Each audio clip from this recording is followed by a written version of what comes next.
Hola a todos, ¿cómo están? Esta es la segunda clase de Fundamentos Anatomofisiológicos 3, Subespacio, Análisis del Movimiento, y el tema con el que vamos a continuar trabajando hoy es el de sistemas energéticos. Recordamos que en la clase anterior habíamos hablado de las reacciones químicas que se producían en todo el organismo, que el conjunto, el total, recibían el nombre de metabolismo.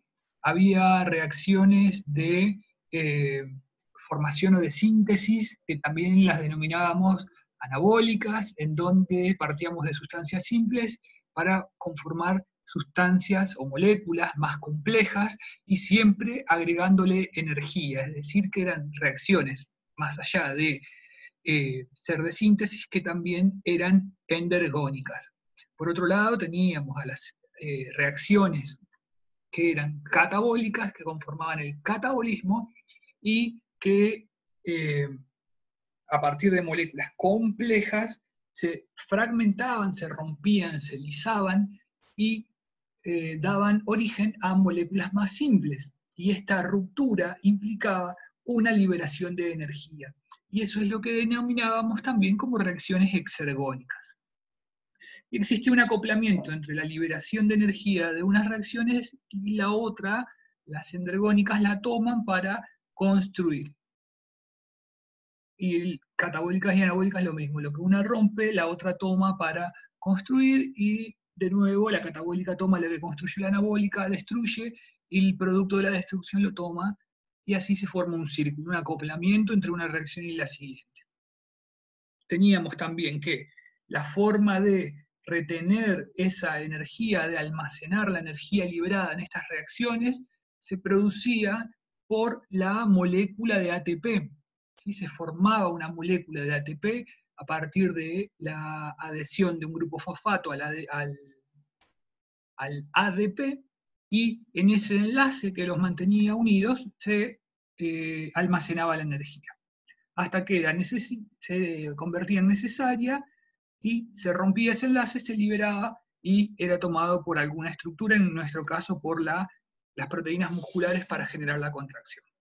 El problema, creo que habíamos terminado acá en esta imagen la semana pasada, era cómo obteníamos esa energía, y la respuesta es por medio de sistemas energéticos. Los sistemas energéticos son tres principales, son tres en realidad, y hay un cuarto que algunos autores lo consideran como un cuarto y algunos lo consideran como una segunda fase de uno de ellos. Pero bueno, lo que vamos a estudiar por separado para hacer un estudio por ahí más diferenciado y más simple de entender. ¿Qué pasa? Estos sistemas energéticos son la forma de obtener energía y que siempre dependen de la intensidad en que se realice el ejercicio y la duración. Vamos a ver un poquito más adelante una diapo que muestra esa relación. Hay una forma de clasificar a los sistemas energéticos, y es dividirla en en anaeróbicos y aeróbicos. ¿En qué varía esta clasificación? En la necesidad o requerimiento de oxígeno para que todas las reacciones sucedan. En las reacciones anaeróbicas no se utiliza oxígeno para las reacciones. ¿Sí? Puede haber o no puede haber oxígeno, le da igual, porque la reacción se realiza sin su requerimiento, sin utilizarlo. En cambio, en los sistemas aeróbicos, sí o sí se va a hacer necesaria la presencia, se va a convertir en realidad en la condición para que suceda la presencia de moléculas de oxígeno para llevarlas a cabo. Dentro de los sistemas anaeróbicos vamos a encontrar una subdivisión que es en el sistema aláctico y el sistema láctico. ¿A qué se refiere esto? Al sistema que no produce ácido láctico en sus reacciones como residuo metabólico, contra el que sí lo produce y que se denomina láctico. Entonces, si tenemos que volver a clasificar, vamos a decir que tenemos sistemas aeróbicos, es decir, que requieren la presencia de oxígeno para que las reacciones sucedan. Y tenemos los anaeróbicos que no requieren oxígeno para las reacciones. Y dentro de los anaeróbicos, de acuerdo a el producto final de la reacción, al residuo en realidad de la reacción, los vamos a clasificar como alácticos, si no produce ácido láctico, y láctico, si así lo produjese. Vamos a los nombres. Los sistemas energéticos tienen varios nombres, ¿sí? Pero siempre partir de esta clasificación para localizarse. A veces simplemente diciendo, a ver, son 3 sistemas, hay 3 categorías distintas, mencionás el nombre de la categoría y con eso ya alcanza. Si uno habla de los sistemas anaeróbicos, sí hay que diferenciar. Si uno habla del sistema aeróbico, hay que ver qué es lo que va a estar consumiendo, nada más si es hidratos, grasas o proteína, pero lo veremos en su debido momento. Dentro de los anaeróbicos, el anaeróbico aláctico es el denominado sistema de los fosfágenos, o también conocido como ATP-PC, o ATP-fosfocreatina. La jerga común, la abreviatura de fosfocreatina es PC. Así que directamente a este sistema le podemos decir ATP-PC, o ATP-fosfocreatina, pero a fines prácticos, ATP. El sistema de anaeróbico láctico se denomina glucólisis rápida o directamente anaeróbico láctico, y con eso está. Me había olvidado. Cada sistema energético tiene uno o varios sustratos metabólicos, es decir, una sustancia, o vamos a ver que después el aeróbico tiene varias, pero una sustancia que es la que rompe, y eso es lo que se denomina sustrato metabólico. En el caso del anaeróbico láctico usa la fosfocreatina. En el caso del anaeróbico láctico utiliza a los hidratos de carbono. Y el sistema aeróbico usa tanto a hidratos, a grasas como a proteínas, depende de la intensidad del ejercicio. ¿Qué tenemos que considerar? ¿Recuerdan? La obtención de energía dependía de la intensidad y de la duración del ejercicio. ¿Sí? Un ejercicio que es extremadamente intenso es extremadamente poco prolongado en el tiempo, ¿sí? Es decir, no podemos estar haciendo trabajos explosivos durante 40 minutos sin parar, ¿sí? Sin pausa de recuperación. Uno salta a cabecear, remata, hace un lanzamiento y hace una contracción extremadamente fuerte, genera mucha tensión y automáticamente se termina. Es como por eso el nombre de explosivo, porque genera una cantidad de fuerza impresionante en un tiempo corto, ¿sí? Cuando hablamos de todo lo que son movimientos explosivos, vamos a hablar de este sistema fosfato, en realidad vamos a decir ATP-PC. Fíjense la duración, de 8 a 10 segundos. ¿Sí? Acá es el pico máximo, acá es el punto de mayor eficiencia del trabajo. ¿Sí? Hasta acá, perdón. A partir de los 3 segundos, más o menos, también empieza, en realidad, esto una curva de ascenso, y este sería lo óptimo. Y después empieza a decaer. Fíjense ejemplos del sistema ATP-PC o sistema de los fosfágenos, las carreras de velocidad. Pero ojo, no todas las carreras de velocidad. ¿Sí? Una carrera de 100 metros es un trabajo para el sistema de los fosfágenos. Una carrera de aproximación para el salto triple, o para el salto en largo o en salto en alto, es un trabajo para el sistema de los fosfágenos. De hecho, la prueba en sí es del sistema de los fosfágenos. Levantamientos de pesa, el salto del remate, salto de bloqueo, remate, lanzamiento de martillo. ¿Sí? La duración es poca, pero la cantidad de fuerza que se genera, es decir, la intensidad del ejercicio es máxima, y das el 100%, e incluso a veces también se menciona la palabra supramáxima, que puedes dar aún más del 100% de la capacidad. Lo veremos en detalle este sistema porque hay que ir a explicar la parte molecular. Segundo sistema, el sistema láctico, anaeróbico láctico, o la glucólisis rápida, o también se llama sistema del ácido láctico. Por ejemplo, tenemos acá el ejemplo de un nadador. Obviamente no estamos hablando de un nadador de aguas abiertas, ¿sí? Fíjense la duración que tiene, entre 1 minuto, En realidad este sistema empieza a partir de los 15 segundos de trabajo, va en aumento y después empieza a disminuir y puede llegar a tener una duración mayor. Esto habla de el pico de rendimiento. Después vamos a ver más o menos 40 segundos en realidad y después decae. ¿Sí? Y la resistencia, perdón, el sistema del ácido láctico utiliza, acuérdense, glucosa. La resistencia aeróbica, fíjense, es ejercicio de maratón. La maratón tiene horas, ¿sí?, de recorrido. Carreras de cross country, carreras de todo tipo, en realidad, que llevan a triatlones, a generar una actividad que es de intensidad de media baja, pero que es extremadamente sostenida en el tiempo.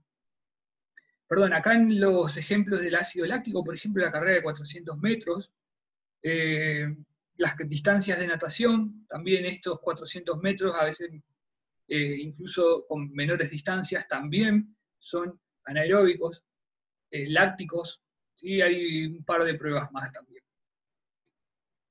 Esta es la curva que les quería mostrar. Y ningún sistema energético trabaja aisladamente, ¿sí? Y si lo hace es porque ha durado excesivamente poco el trabajo. Siempre hay uno que predomina. Fíjense estas curvas. Esto habla de la intensidad, es decir, cuánto ATP necesito para la contracción, y esto nos habla de la duración del ejercicio en el tiempo.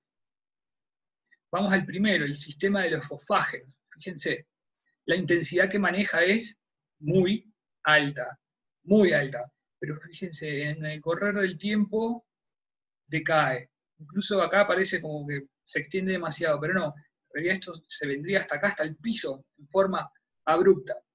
La característica que tiene el ATP-PC es que dura extremadamente poco, pero genera mucho. Entonces es decir que esta curva, si bien está trazada de esta manera, ¡pum!, se viene para abajo, de forma rápida y después continua.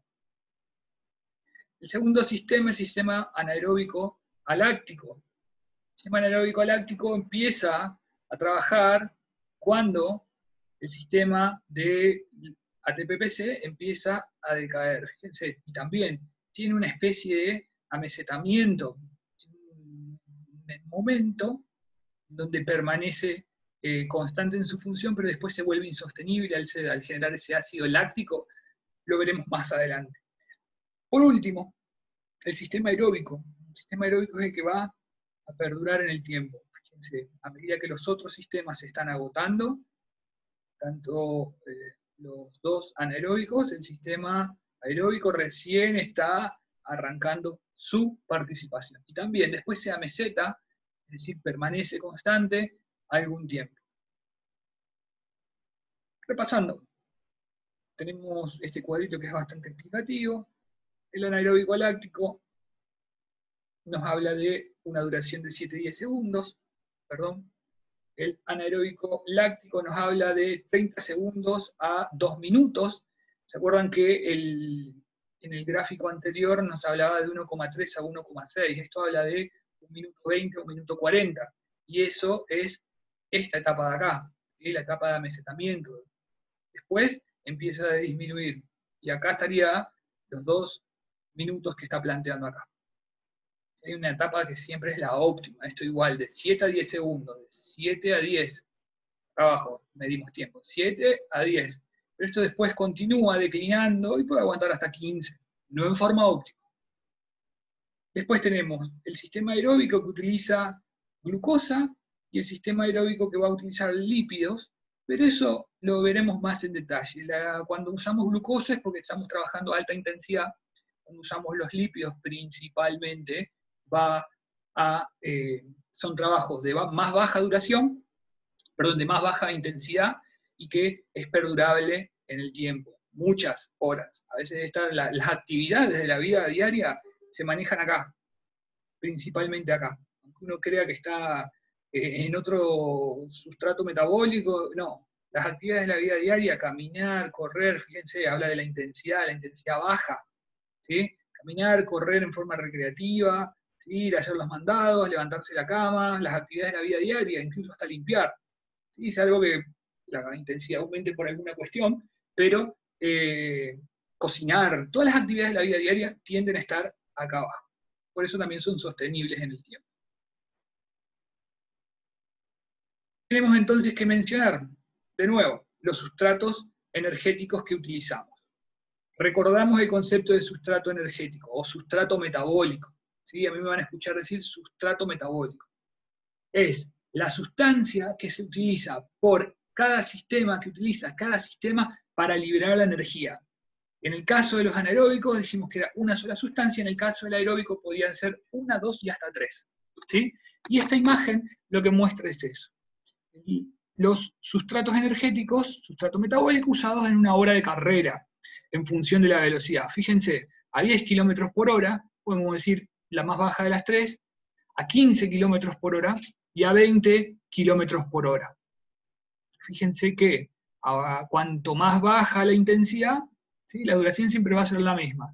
Cuanto más baja la intensidad, lo que más se queman son ácidos grasos o lípidos. ¿Sí? A medida que va aumentando la intensidad, fíjense, la glucosa sube, sube, sube. ¿Sí? A mayor intensidad, mayor consumo de glucosa, a menor, fíjense, intensidad, lo vamos a leer de acá para atrás, mayor consumo de lípidos, que era lo que les estaba mencionando. Esto lo vamos a ver en detalle cuando veamos cada sistema en particular. Recordar también que ningún sistema metabólico trabaja en forma aislada, ¿sí?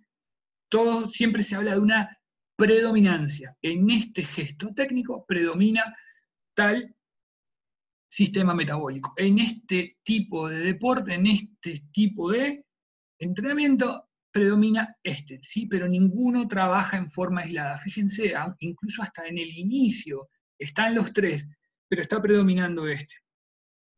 En determinado tiempo, fíjense cuál está predominando, y a determinado tiempo, cuál está predominando. En realidad, miren, desde acá está solito, trabajando con primacía.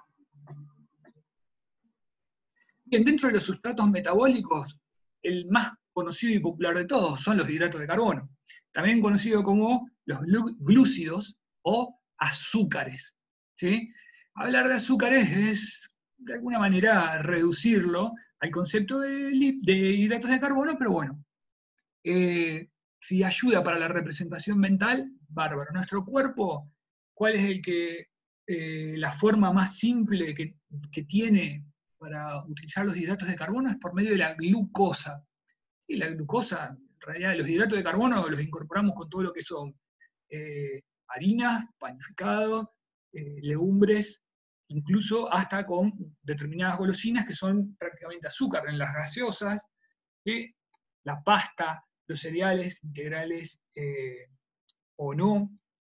¿Sí? Esto es una cuestión debatible hoy, están como demasiado demonizados. Pero tenemos que saber que la forma más simple, ¿sí? la forma más sencilla, la molécula más simple de utilizar, ¿sí? Es la que utiliza nuestro organismo, sobre todo la célula nerviosa, la neurona, es la glucosa. Si tenemos que recordar de hidratos de carbono, para nosotros, palabra santa, la palabra glucosa, que es el hidrato de carbono que utiliza la célula muscular y que utilizamos para la generación de energía.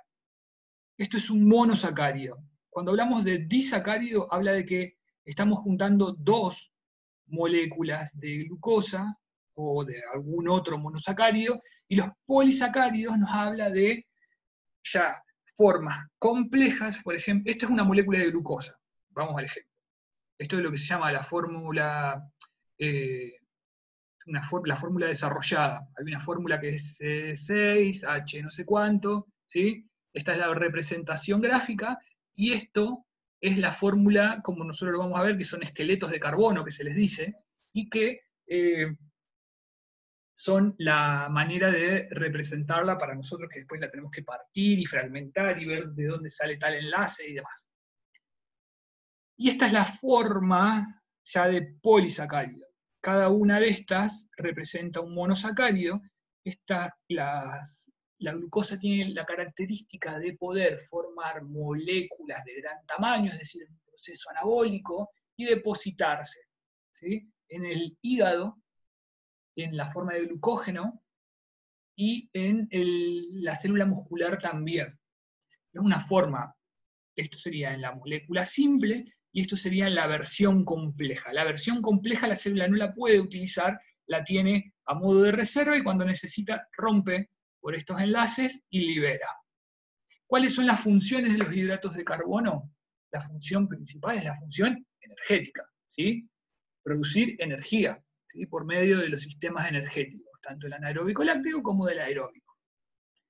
Y tienen una función estructural, pero bueno, lo veremos a eso ya en otro momento, si en realidad no es un tema que a nosotros nos sea relevante en esta instancia. Función energética, entonces, producción de energía. Recordando, la glucosa es la molécula más simple de hidrato de carbono que utiliza el organismo y tiene una forma de polisacáridos formando glucógeno, ¿sí? Que es esta cadena, a nivel hepático, es decir, en el hígado, y a nivel de la célula muscular. Importantes esos dos detalles. ¿Qué pasa? Los hidratos de carbono, tenemos estos dos lugares de reserva, pero la principal reserva de hidrato de carbono en forma de glucógeno es en el hígado.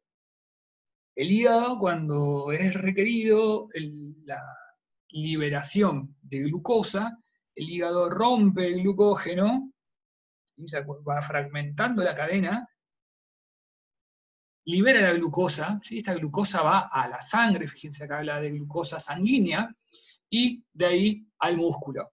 El músculo la utiliza. Después, los restos de todo eso, que es el ácido láctico, ya esto lo veremos en detalle, lo vuelve a tomar. Pero sí sepamos que la principal reserva de glucosa está a nivel hepático, y el mismo hígado, a veces está maltratado, es el que se encarga de controlar esta reserva. En el músculo hay, pero hay bastante, mucho menos que a nivel hepático. Los lípidos también denominados grasas, o también aceites, dependiendo de cuál sea el origen. Se habla de grasas cuando son de animales, y se habla de aceites cuando son de origen vegetal. Al fin y al cabo, a nosotros nos interesa una forma de lípidos. Hay unas 9 familias de lípidos, que incluye hasta las ceras de abejas, por ejemplo, que a nosotros no nos cambia en absoluto el enfoque del tema, pero sí es necesario conocer esta familia, que son los triglicéridos, ¿sí? Que siempre están mencionados también como mala palabra, pero que en realidad son una forma de almacenamiento de los lípidos, ¿sí? Lípidos es un tema bastante complejo, pero nosotros lo vamos a abordar acá, y les dejo bibliografía como para que aquellos que quieran ampliar el tema lo puedan hacer. Estos triglicéridos, acuérdense, nos habla de 3, ¿sí? Y glicéridos, la parte de glice, habla de glicerol. Fíjense, tenemos una molécula de glicerol, esto después vamos a ver porque todo esto se utiliza, verdaderamente todo esto se utiliza y se recicla. Una molécula de glicerol que tiene 3 ácidos grasos. Esto es un ácido graso, esta es la forma más simple de utilización, es la molécula la más sencilla, ¿sí? De lo que se puede llegar a romper un lípido para ser aprovechado por la célula. Después la mitocondria va a romper más todavía, y ahí ya en el proceso de liberación, pero sí o sí para entrar a la célula tiene que llegar en esta forma. Hay un montón de lípidos dando vuelta, pero hasta que no se separa el ácido graso del glicerol, no se puede utilizar en la mitocondria. Tenemos entonces la molécula de glicerol y cada uno de estos 3 ácidos grasos. Cuando está conformado esto, habla de una forma de almacenamiento de reserva, ¿sí? Cuando es necesario, se rompen estos enlaces y se liberan los ácidos grasos, por eso habla de ácido graso libre, es decir, que no está adherido al glicerol, y una vez que está libre, se lo puede utilizar para la generación de ATP. Un proceso bastante complejo, pero lo veremos, es lindo como para conocerlo. Y es el ABC también también la teoría del entrenamiento. Los lípidos tienen función, obviamente, para el almacenamiento de energía, pero también tienen otros, por ejemplo, a nivel estructural. y también a nivel aislante. Los lípidos a nivel estructural, para que se den una idea, la membrana plasmática, ¿sí? Tema de segundo año, membrana plasmática, plasmalema, ¿sí? De cualquier célula, también seguramente lo han visto en la primaria. La membrana plasmática de la célula, contrario a lo que todo el mundo cree, tiene una buena cantidad de lípidos, ¿sí? Es una bicapa fosfolipídica.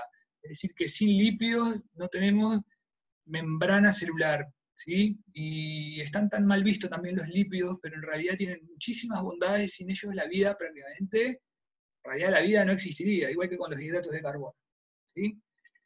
Función estructural, principalmente eso. Función hormonal, hay muchas hormonas, todo lo que son las hormonas sexuales, por ejemplo, son de naturaleza lipídica, ¿sí? Es necesaria cierta cantidad de tejido adiposo en el organismo para que éstas se produzcan, ¿sí? Ni siquiera para que actúen, para que se produzcan.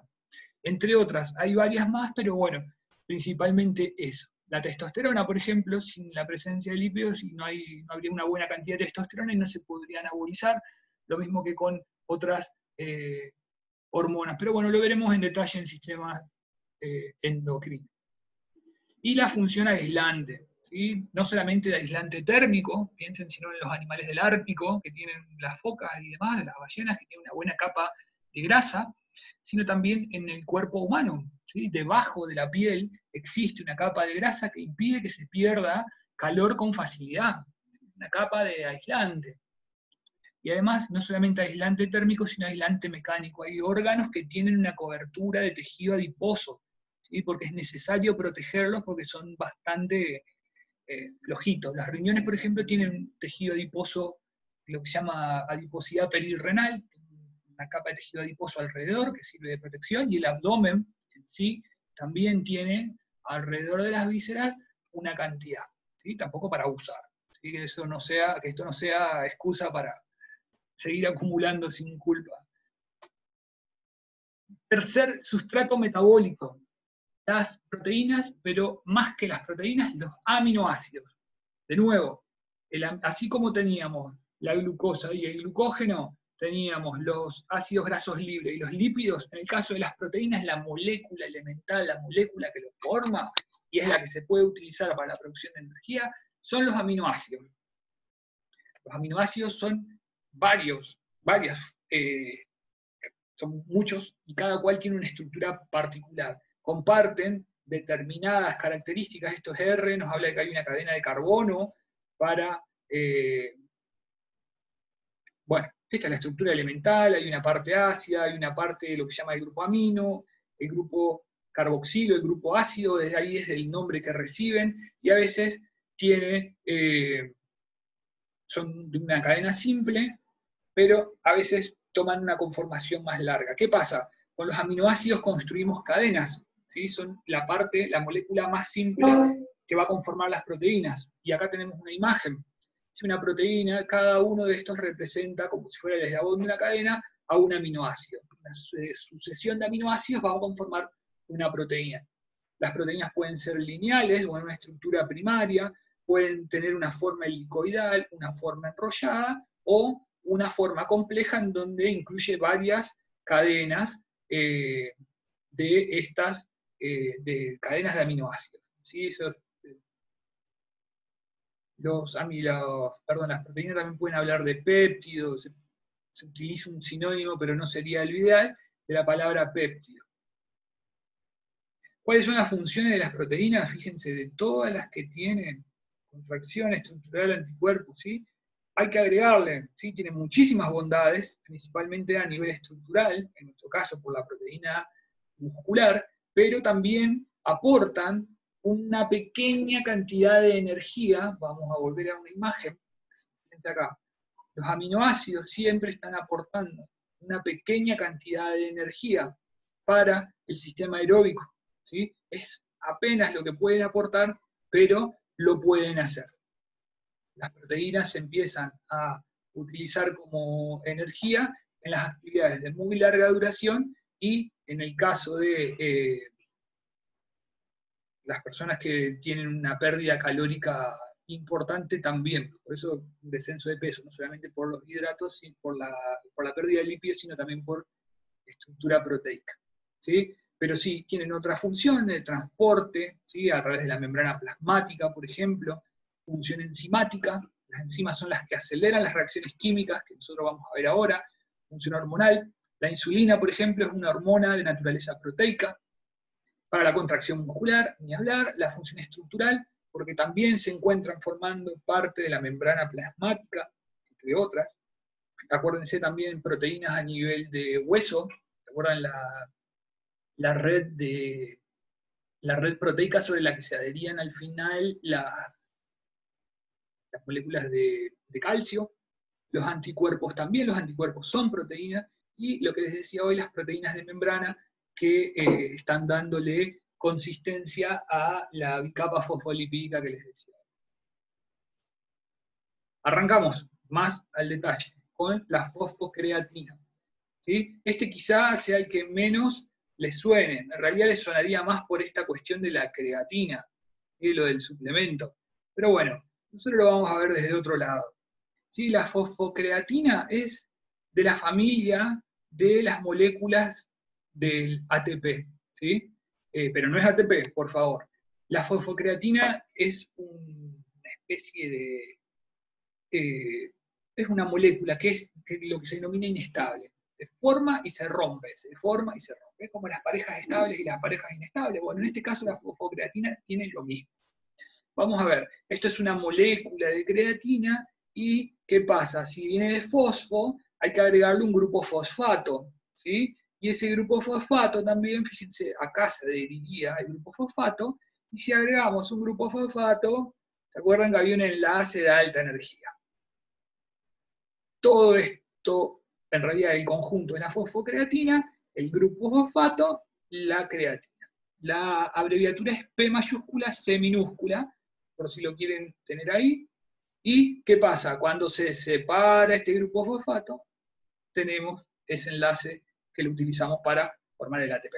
¿Sí? En este caso, para la creatina se rompe, perdón, la fosfocreatina se rompe, y lo que se rompe sirve para formar ATP, y así como se rompe la fosfocreatina en tiempo récord, también se puede volver a formar, ¿sí? Se rompe, libera, tiene poquita energía, pero la puede liberar en forma muy rápida, y automáticamente, bueno, en realidad con un par de segundos ya vuelve a reconvertirse, o sea, es separar esta parte del resto, lo separa, lo vuelve a adherir, lo separa, lo vuelve a adherir, y bueno, con eso tiene una rápida capacidad de recuperación.